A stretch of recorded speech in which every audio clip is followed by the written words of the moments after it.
যখন আমি কালকে রাত 3টা পর্যন্ত ঘুমাইতে পারছিলাম না, আমার তো টাচ মোবাইল নাই, আমার ছেলের মোবাইলকে বললাম যে বাবা তুমি একটু ফিলিস্তিনের খবরটা দাও তো।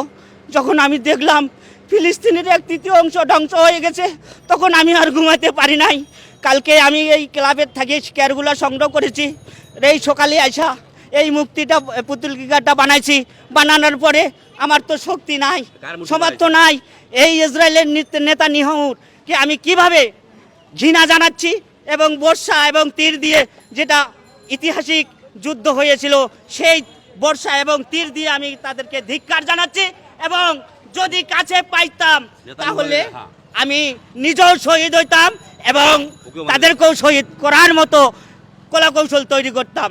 এই আবেগে আমি সবচেয়ে বড় কথা, এই অসহায় শিশুদের, যে ছোট বাচ্চাদের গর্ভধারণের মানা তারা নিহত হয়েছে, এর চেয়ার বলার কিছু নাই। আগামী প্রজন্ম যারা, তাদেরকে আমরা ধ্বংস করে দিচ্ছি। একজন মানুষকে হত্যা করা একটা পুরো জাতিকে ধ্বংস করা।